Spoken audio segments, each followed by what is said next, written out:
5 minutes away, and I just suddenly my whole car just stank, and this poor snake had split down lengthwise.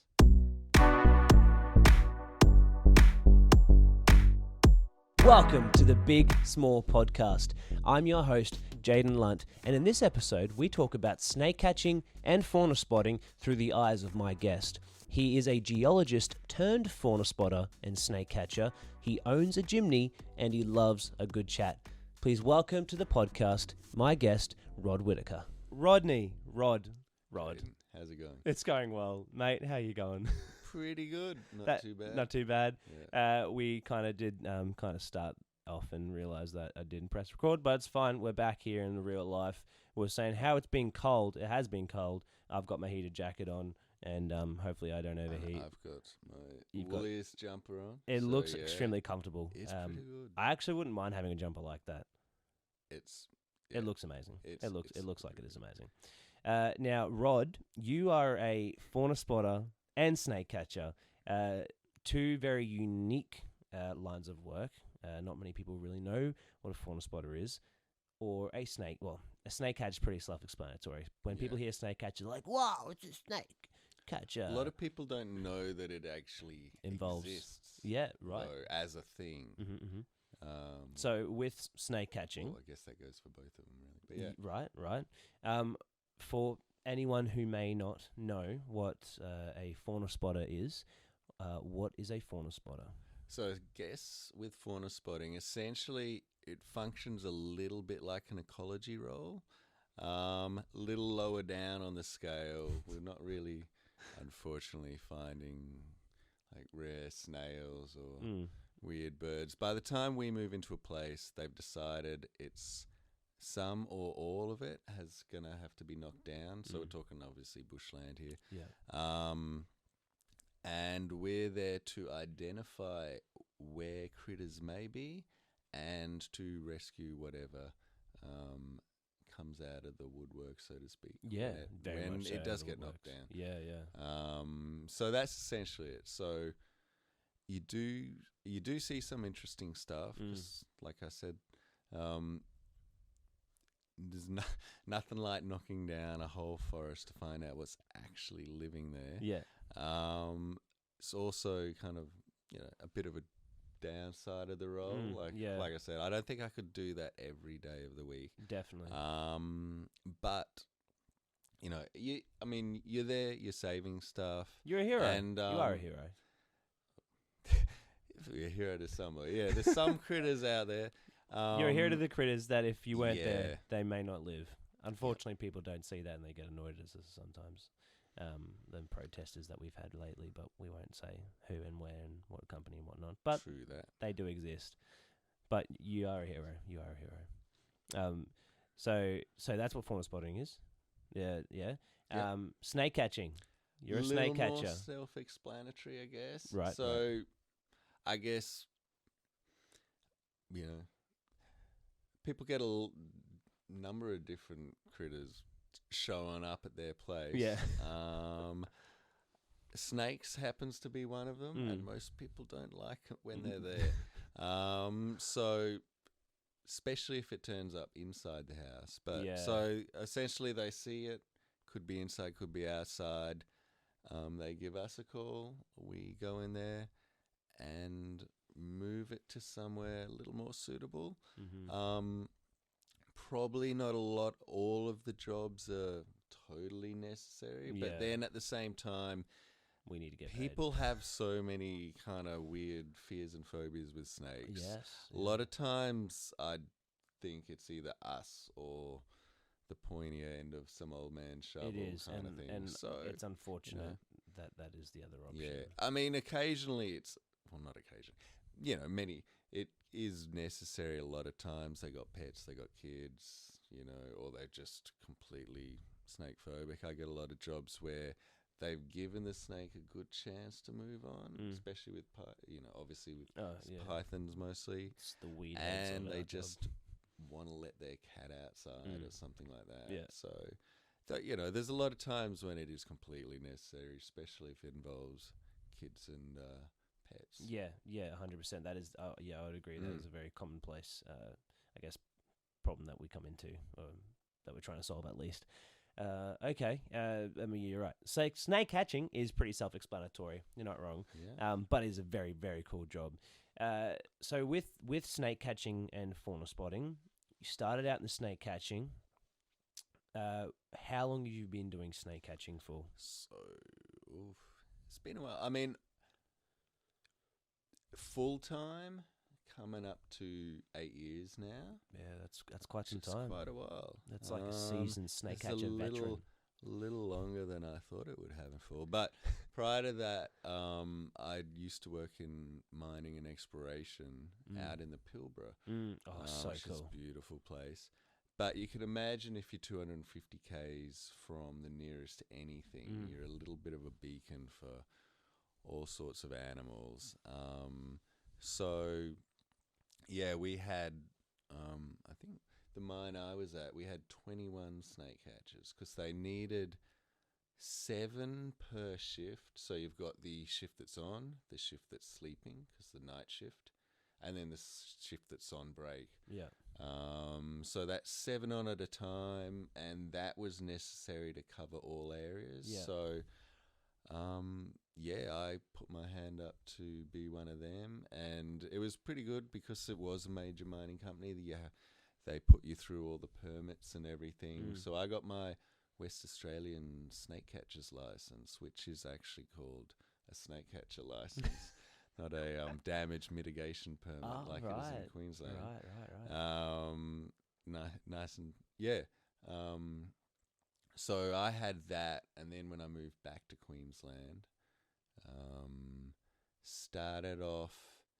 I didn't. It's actually weird because in Western Australia, it's a little different now, but all the snake catchers go on like a voluntary registry that people can look up and call. Like, obviously, you don't have to be on that registry, and call you if they get a snake. And obviously, you know, a lot of times people will take up the thing because they've got this license. They're not working sort of, you know, they're not sort of probably haven't had a lot of chance to actually use it. Yeah. And so there's that. And then when I came to Queensland, because I'm originally from Queensland, but when we moved back to Queensland, a lot of people were kind of hitting me up just to move snakes. And I'd quit mining, actually, because I'd done 2 years of interstate FIFO from Brisbane to Perth and then up to the Pilbara. It was getting a little much, so I quit. Then the mining industry went down the toilet. This was 2013. Yeah, right. Biggest downturn of the mining industry in like 50 years. And I just moved interstate and the only experience I had was in a commodity that you don't mine in Queensland, iron ore. So, but at the same time, I had people go, "Oh, Rod, you know, heard you can move snakes. I got this thing that's been on my back deck." So people just started hitting me up. And then I think it was like the second or the third lady was like, "Oh, thanks. Last dude charged me $100." I was like, "Oh, really?" Did he now? Yeah. And that's when I realised that there was a whole industry in Queensland and probably the rest of Australia as well of snake catchers. So I ended up actually starting, because I wasn't having a lot of luck getting back into the mining game, Right. starting up my own little business through and getting a little kind of government grant through the NEIS. Is the NEIS program? Not sure it stands for NEIS. Something. But yeah, which was helpful. So I did that for about 6 months, and then part of that program you can actually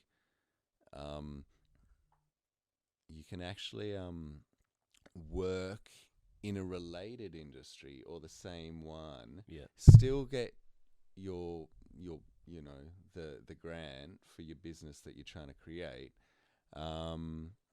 So that's when I actually just looking for related type jobs that I could do, discovered fauna spotting and found the guys that we work for, QFC, somehow on the internet, and they had a help wanted sign on somewhere down there. So I just called them up looking for a fauna spotting job, and weirdly enough, they also happened to run the largest snake catching company in probably Queensland. And Big joint, yeah. they'd actually been kind of having a little eye on my little run, and he offered me work there. Yeah. And I was like, well, Sure. and I said yes, actually. So in the end, yeah, I mean, if I was younger and didn't have dependents, I probably would have given the small business thing a lot more harder of a go. Because I had some good stuff happening. I reckon. That's what I like Do to say think. so But myself. but these guys had the market share. There was a lot more opportunities because we don't just do snakes. We do all native fauna that kind of ends up in People's funny houses. places Yeah, or yeah. destroying something that needs to be moved on. So, the occasional possum, a lot of birds. Goannas sometimes water goannas, dragons, yeah, bearded all dragons, sorts. I've done a peacock blue tongues. once. Frick, that's that dope. was crazy. That's dope. Yeah. So I just said, yeah, and kind of just left my little thing as it were. Yeah. It's funny. I mean, though, I still get the odd little old lady giving me a call who chopped up my little ad out of the paper, out of the local bulletin, which is where I ran a few ads, which is quite cute. Give them a new card though. Yeah. Just because. Well, but anyway, sometimes yeah. Depends if I like them or not. I hear you. Yeah. So that's essentially it. That's how you got into it. Yeah. That's how I got into this. And I haven't really looked back, I guess. Yeah, right. Which is good. Which is good. So with this snake catching, now you've been doing professionally, as you said, you've been at least doing snake catching for about 8 years, which is pretty cool. In 8 years, what is because people don't, I don't think the general public just understand how capable snakes are at hiding and getting into weird places. True that. What is one or two situations where or locations that you found a snake that kind of show just how capable snakes are at getting into the unique and odd locations in and around Queensland? It's funny because there's nothing like trying to chase a snake through the bottom the through someone's kitchen cupboards or up in their roof or down in their garage, that you discover where whoever built that house took a few shortcuts, because if there's a board with it sort of with a gap of an inch, or they haven't quite joined this with that or something, that's where they go to. I mean, they're kind of drawn naturally to the smallest, darkest sort of place they can, where only them and whatever they'd want to eat can fit, and not predators. So they do show up all sorts of places. I ripped a kitchen apart last weekend, actually. Really? Which was quite funny. The snake had gotten between where their custom cupboards and the actual wall were, and I could see down. This was actually this is actually probably one. This is actually the funniest job out there. This lady woken up. For the last 2 days, this lady had some stuff knocked off her shelves, which is I do hear a bit of. But she had a really neat house, and it's pretty rare for a snake to get into a house and remain that's neat and remain hidden for more than 24, 48 hours. And she'd been noticing stuff kind of moving for like 3 or 4 days. That's a ghost. And I was like, okay.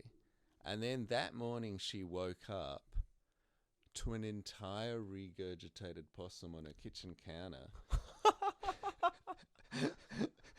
And oops, missed that in the cleanup. This thing had it wasn't eaten fresh that night either.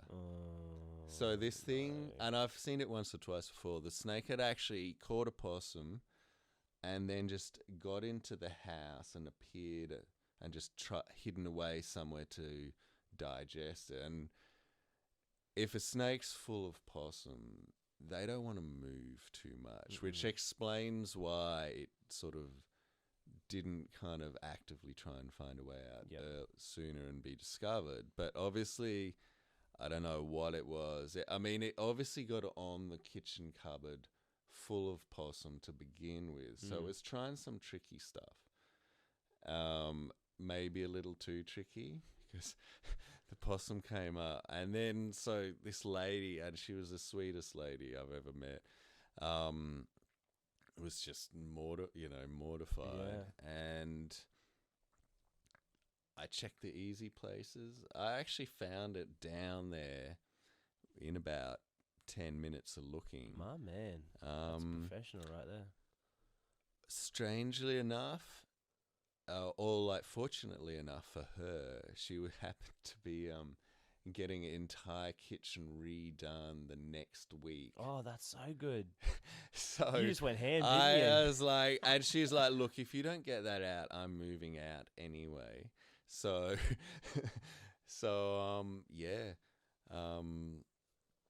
I managed. It was had to rip out an entire broom closet with a crowbar, but we got it. They'd actually pre-dealt with the possum before I'd even got there. Oh, you didn't even have to deal with it. That's so nice. I only saw the picture. Oh, that's so good. Yeah. Because I don't like dealing with dead possum and regurgitated possum. My experiences have not been enjoyable. The smell. Not many people would, I guess. Not good. But, not good. There was one possum that literally melted through the ceiling, the wood, it just kind of fell through the downlight hole, just slopped down because it was it was so gross. There's something about a dead snake as well, right? That smells 10 times worse than anything of the same size. Yeah. I don't know. You can, and it's slightly distinct. Like you can really tell. That's smells the snake. Snake. That's not a possum. Yeah, I think you might be onto. I think you might be onto something there, because I definitely think there is a smell difference. At least there's a smell. At least there's a smell. At least. Yeah. No, I get a little disappointed if I'm letting something go and there's a whatever it ate left outside in the bag. I'm like, really? I tried to be delicate with you. Yeah. Plus, I don't have to wash my bags now. I had a snake, and actually it was the largest thing I've ever known of a snake to eat. Well, personally at least. A carpet python, I'm talking specifically about. Yeah. But I got a call to this house a couple of years ago when I was still driving my little Nissan Cube. Your Nissan Cube, that old thing. Just quickly, he now drives a Suzuki Jimny. Suzuki Jimmy's in the bomb. I also have one. I've said that already, that I like Jimnys. But Rod's also a cool bloke. But yes, so when you're driving the Cube. Yeah, so it was in the Nissan Cube. But it was in Pinjarra Hills. Yeah. They had this snake with a belly so round. It was like literally my girth. And this was just a normal, well, I mean, they're all different, but not a Average. crazy large 6 snake. foot. I mean, 8 foot, but like still. I mean, My average is 6 for Ipswich. I don't know. This was Average for your end of town. well, it wasn't. It wasn't the sort of snake you'd walk in and go, "Whoa, that's pretty big." Yeah, so lengthwise he was like 7-8 foot, but he wasn't like thick. But Wasn't like well, snake. still not too old. Not. But anyway, Not seasoned. Anyway, yes. according to the client, it had eaten a wallaby because they'd seen it garf it down, and then just couldn't move for 3 days straight. Oh, heck no. And they had a German Shepherd they want to let outside, so. I got called. It was pretty vicious, as the ones full of possums tend to be. Yeah. And I was super gentle, and it had been 3 days. Yeah, so it's like it looked uncomfortable still, but it was supposedly it actually moved that day about 5 or 10 meters. So okay, progress. we're kind of heading in the right direction. And anyway, I was 5 minutes away from where I was going to release it, because I wanted to release it somewhere that it could kind of get into somewhere and, digest Hide away without, dogs or whatever getting to it while it's, because they are a little vulnerable. 100%. Obviously. They can't move. 5 minutes away, and I just, suddenly my whole car just stank. And this poor snake had split down lengthwise. And the possum, the wallaby, it wasn't whole anymore either. So, and the snake, it was pretty much, by the time I kind of thought it had just regurgitated it, but when I kind of got it out and opened things up, it was just the snake was dead, and it wasn't too pretty. No, but it took me forever to get that stench out of my car. Yeah, definitely. And I'm now an expert in cleaning, in removing regurgitated animal smells from cars. Yeah, I mean, you have to be good with when you're trying to be delicate. And that sucks. Well, I guess that's also another challenge of snake catching, because we get called, we have to remove the snake, and we can only do so much in any given situation. Well, a lot of the times it's kind of nice that it's got something in its belly, because it, obviously it's not going to be moving for 5 days. Yeah. But it buys it a good, a little. I mean, they can go months without eating. 100%. Anyway, but so I would say buys weeks, it month. about 2 weeks before they start getting a little peckish to just suss out their new place. So, and most people are pretty happy to have one less possum, for better or worse. Generally.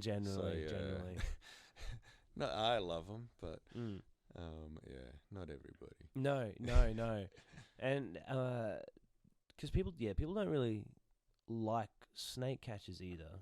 I can say from before I was a snake catcher, I was like, snake catchers, they charge people to remove snakes? What? Dogs. And now I'm a snake catcher. I'm like, excuse me, sir, I need the money. It's a pretty unique challenges, as all jobs, but there are some extra challenges just in regards to snake catching that general 9-to-5s don't have to contend with, I guess. What, to give people an understanding of maybe a bit of the snake catcher lifestyle, don't have to go too in depth. What is the process of maybe a day in the life of a snake catcher, quickly?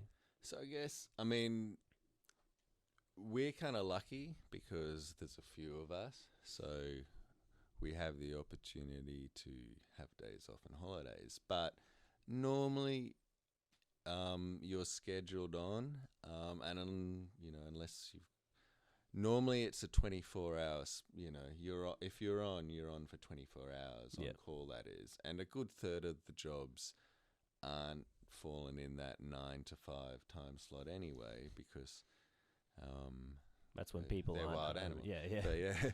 So so I'll wake up and just know I'm on call. Quite often, especially if it's summer, it'll be a snake job that wakes me up. Someone's going to feed their chooks or the budgies or something, and there's one less and something else in there. Yeah, and throughout the day, I mean, because we kind of a larger company and sort of serve all of Brisbane and Ipswich, and we service a large area, a fairly large area. An average day.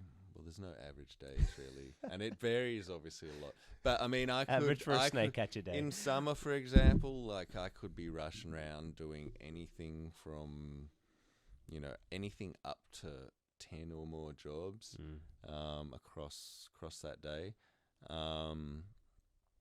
Average, I guess, would maybe like 5 or 6 for a summer period. Winter, obviously, it's a little different. A lot slower, but we tend to do a little other stuff with at the that time spotting as well. Yeah. But it's still Brisbane. I mean, we think it's pretty cool, but it is still Brisbane. Pythons don't care. Pythons, they're a little chunkier. Yeah. They got some more thermal mass to them. So, and being a nocturnal species, they're used to colder temperatures as well. That's right. And I guess it's been pretty mild the last bunch of winters anyway. So, like it was last week was warm, and I did like, I think I did 10 or 11 jobs, and that was in the week or day? On last Sunday. I think it was in one Sunday. day. Yeah. Holy smokes. It was that really warm day before that 5 seconds of rain that you may have noticed last week. Came through. Maybe. You know how the night stopped getting icy? Yeah. And they started getting, okay, that's not too bad. Yeah. That part. Yeah. And I was getting little skinny I thought 7 was a lot. Damn. Everything. I had 7 on a Saturday. That was, it was probably that same weekend. Yeah. Building up to whatever it was. And I think we were pretty busy for the start of that week, just generally anyway. But so the good thing is you're kind of starting off at home, and you can always go home. Sometimes. Yeah. if it isn't busy. If it's wild, you're like job to job. Yeah. Job to maybe Macca's. Quite often you Pie. can be on the road for hours at a time, just going from one job to another job, catching a snake, moving on. I mean, the most jobs I've ever done in one day is 15, I think. Not the record. Lana and Bryce, I think, have both done 18, but that's neither here nor there. Yeah, but yeah, that's enough. That's plenty enough. 100%. I mean, 11 jobs for me in one day, I think, is my max. I think plus a turkey, so I had 12. So it was pretty. That was full on for me. So yeah, 18 is quite spectacular. Yeah. I mean, you can't. A lot of that would just be luck.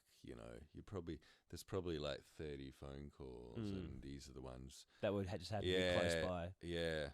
Then you suddenly got 5 all in one suburb or something like that. Yeah, right. Which sometimes, that doesn't often happen, but it does happen. I mean, I've had a couple jobs where I could have thrown a rock and hit the roof of the next job.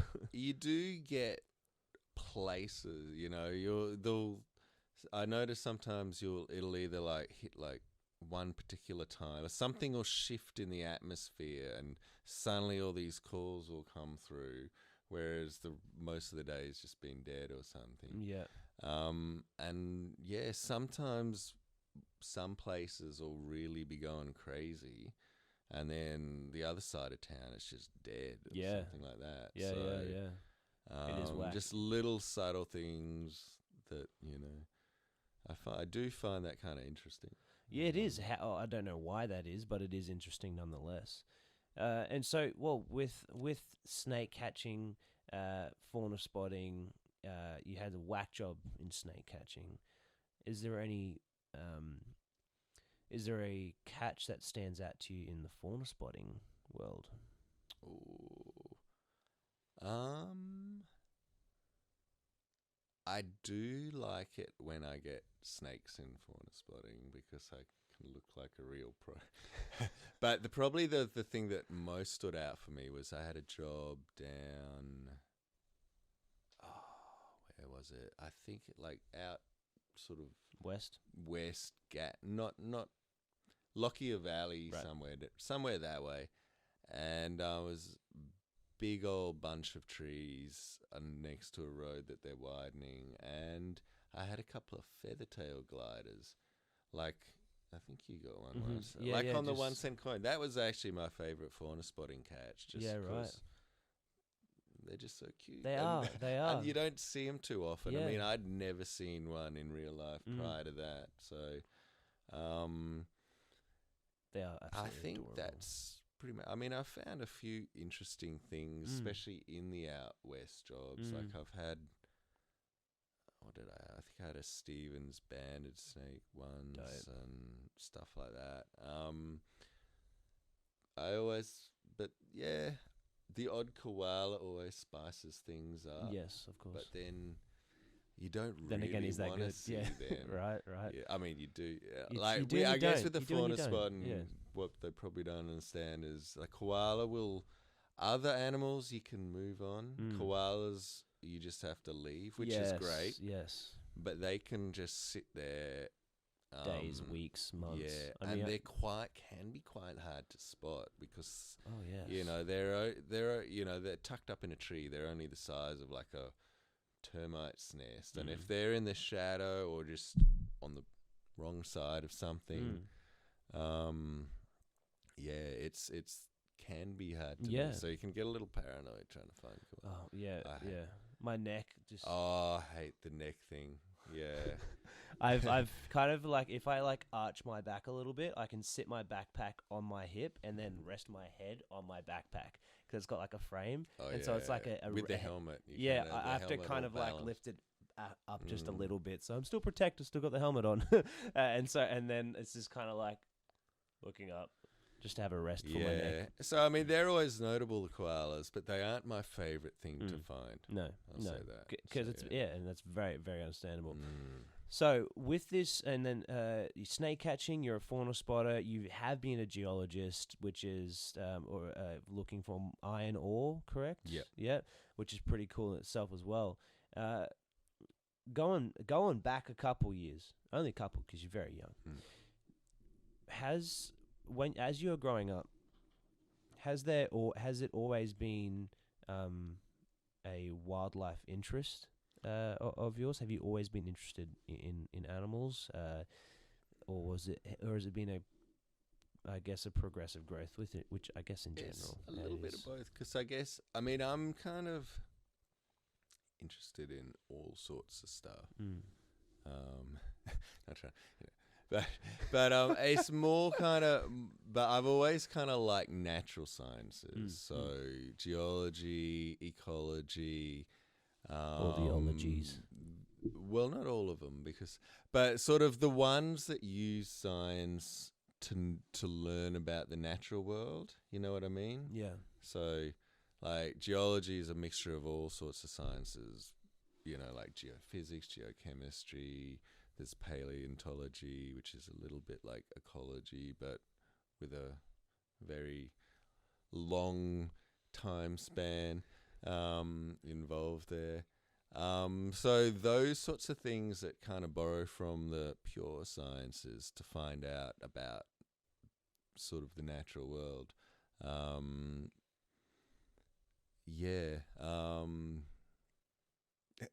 I mean, I didn't plan on ever being a snake catcher. I'll say that.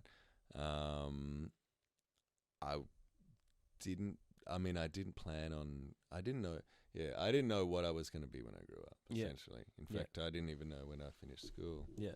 Did The you geology I fell into by accident. just walking and you just happened to fall No, into a I was hole doing- that formed I was doing overnight? that. I was- and you're like, oh, that was a rock. Used I to be went there. into uni doing anthropology and archaeology, and I tried a few different things. Did a little bit of business, which is that was one. A year that was enough to teach me that I never wanted to work in business, and I tried a few things, but the head archaeologist suggested that if you're going to do this as a career, you should know a bit about rocks, which is fair enough because you're kind of digging through them and that. So it made sense. And I liked that as much, if not more. So I kind of jimmied up my degree and sort of included that too. So I've got, that's how I ended up doing geology. And then, once again, the snake catching itself was never planned, but it was an opportunity that came up. Yeah, and you took it. I guess throughout everything I've done, it's sort of the focus has been on outside and nature and kind of more science-based things as well. But I've done the odd office job. Like while I was at uni, I worked for McDonald's, a geotechnical company. Still outdoors, never mind. Well, no. Well, there was a bit of that, so it wasn't all bad. I started off doing a soil testing job, sort of, which was a lot of fun. Driving around with a big auger drill on the back of a Land Rover and getting soil samples so the engineers can figure out how much building they can stick on top of it. But then sort of towards the end of that, it got taken over by a large geotech company, and they're like, oh, he's studying geology, maybe. Because that's one of the career paths as well. You can kind of do the engineering thing. So I did that for about a year, and just the office side of it was a little bit of a turn off. And then I did a little bit more officey things when I worked for Rio Tinto, and I think that just those two places just turned me off large bureaucracies for the rest of my life, I think. I mean, I was, as a geologist, I'd be doing things that would make or break, like millions of dollars worth of ore. I did all sorts of crazy stuff that, would have made them literally millions. And then I'm still getting busted because I haven't filled a take 5 out correctly or something like that. It's just, you see someone leave and their job would be advertised, the next day, and you're just like, okay, you're just a number here. Yeah, 100%. You can work, unless you do the sort of brown noser schmooze, which is just gross. It's not really a merit-based system. So I was a pretty good geologist. I trained a lot of people in iron ore. Yeah. And it didn't matter. I didn't schmooze enough. You did your job. I pointed out a beyond few hard truths to people slightly above my pay grade. Yeah. And so I probably stuck out there way longer than normal, just because the people that I worked with, I was really, I liked. I mean, and being in the Pilbara itself, it was a beautiful place to work. Oh yeah, 100%. Exploration was actually really fun. There's like little mine things, or just a caravan out in the middle of nowhere. Mining was a little different. So that's the money making end of the mine. So you treat it a little better, but in terms of what you get and pay, but yeah, it's far more kind of rules, bureaucratic kind of thing, and Right. a lot of it, yeah. So yeah. That's kind of the. So you're always Mm. interested nature-wise, correct? Yeah. And outdoorsy, and it's just that was a been long way of saying I don't think I could sit in a cubicle ever again. long I way of guess. saying I will never see it again. Yes, Yeah. yes. Has with where you've gotten today, has there been any one moment that you would say that you did not realize? I guess looking back, this is looking back. In the moment, you didn't realize. However, now that that moment has passed and you look back, you can see that that was a defining moment in where you are into where you are today. Oh, there's been all sorts. I mean, everything I've done, that's apart from a few exceptions, but most of the good things in my life weren't something that were planned. So,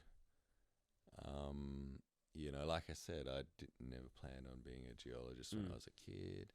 Never didn't even know snake catching existed. So the defining moments have tended to just be very small little decisions that obviously the universe got behind and just turned into really big things. So, me choosing to take up Geology 101, and then 15 years into it, I'm a, mine geologist, doing iron ore, and after having done exploration and everything else, and then the snake catching thing, I'll do a bit of snake catching just because something different to do on the mine, and that was just a small little thing that now I've been doing that for 8 years, I guess. Well, probably more, because I did catch probably 10 years worth of but snake catching on the mine it's not like an everyday job.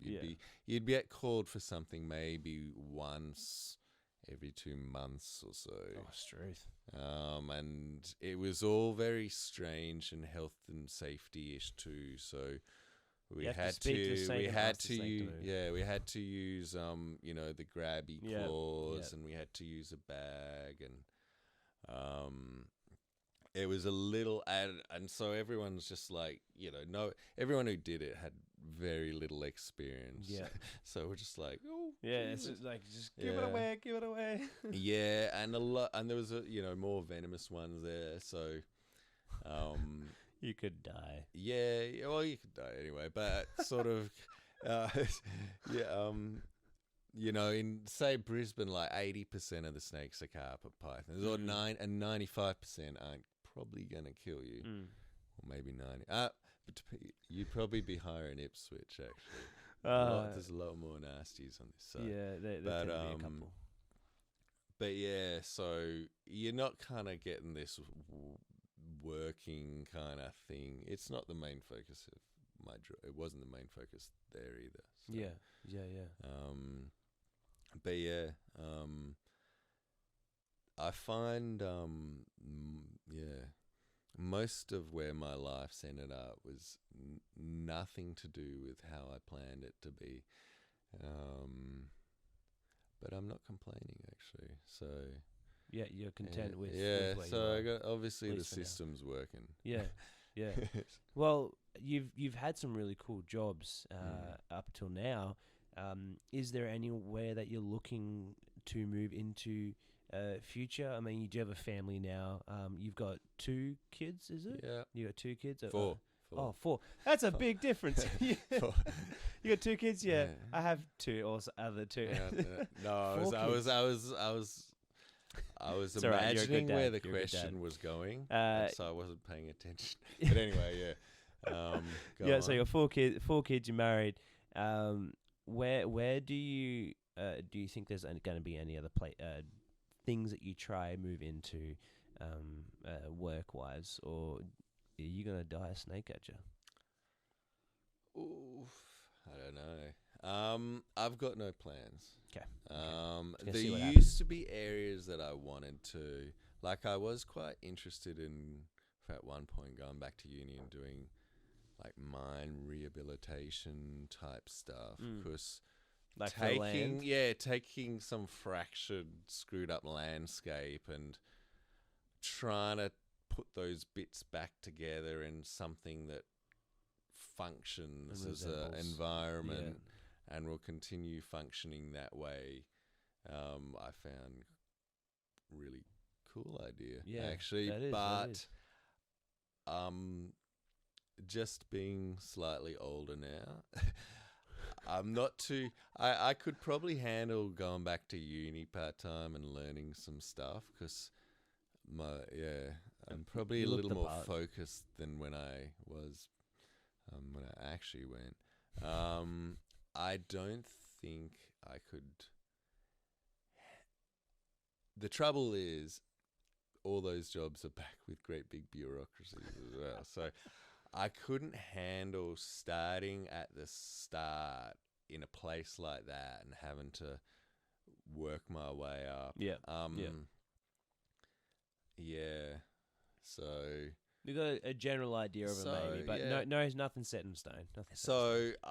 I've got no plans on doing anything more than what I am right now. But at the same time, I might, things in my life, kids will grow up, things will change. Yeah. I think, obviously, when things change, I'm going to reevaluate. But I'm pretty comfortable at this point for where my life is and what's going on.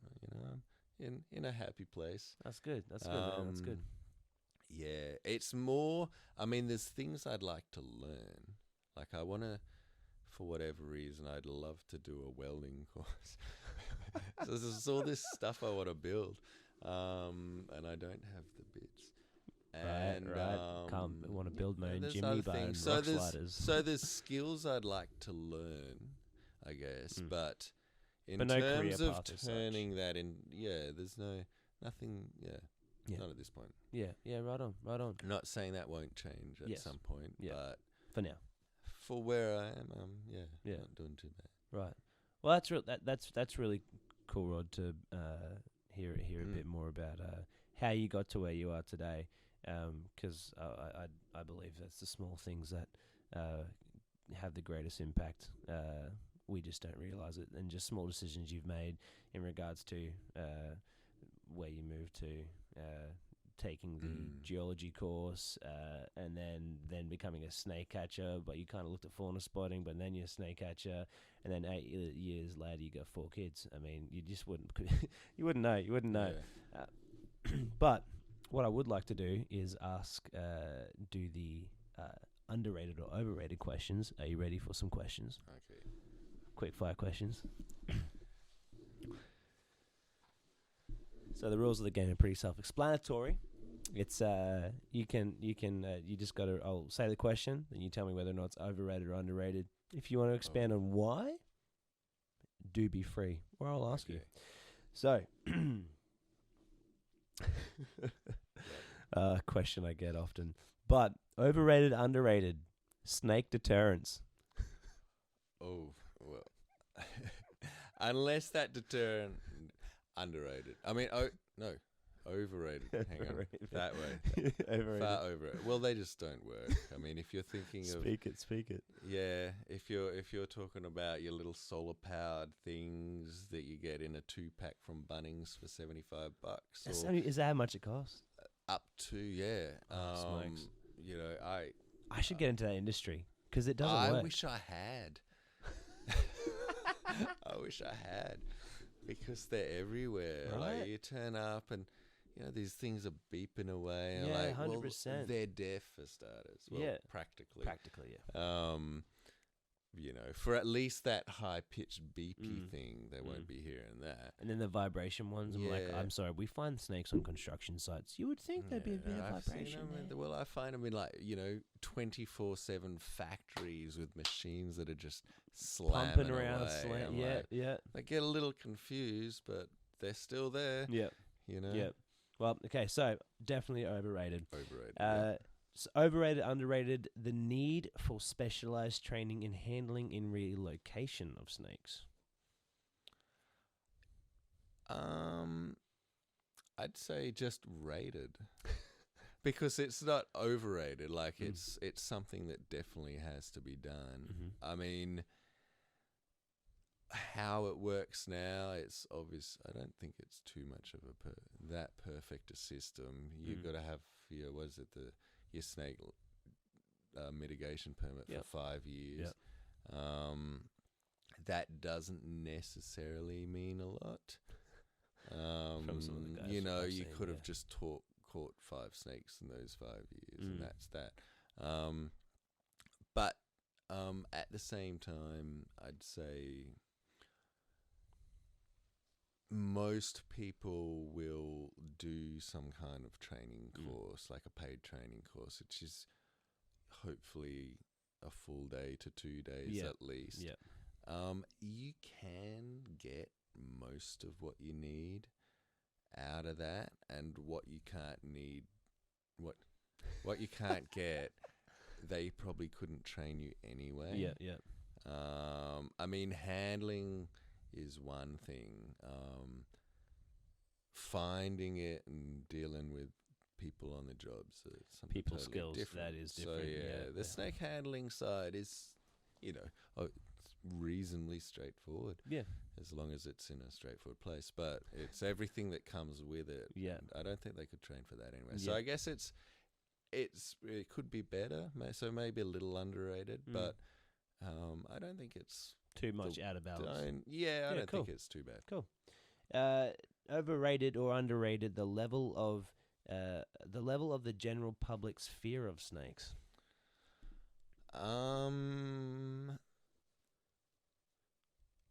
I'd say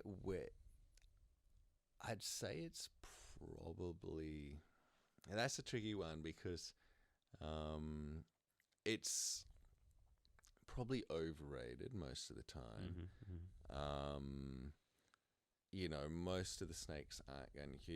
Even the largest carpet python, is not going to leave that much more damage than a bit of a dog bite or something like that. A bit of a dog bite. I don't know.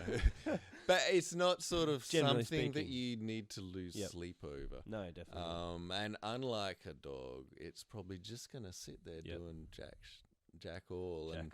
And, unless you do something silly yourself. Yeah.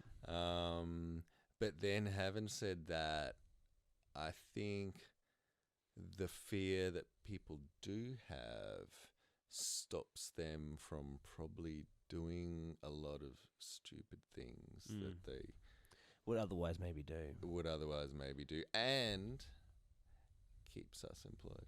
That is true. That is true. We do. That means we do have a job, and that is definitely a good part of it. I mean, would I not get lie. every second day. I don't know how you do this, and I'm just like, bloop bloop. The snake's just slipping into the bag, like, right? Like it's pretty much calling by itself. Yes, just open it up and come on. And oh my god, I don't know how you do this. It's like, yeah.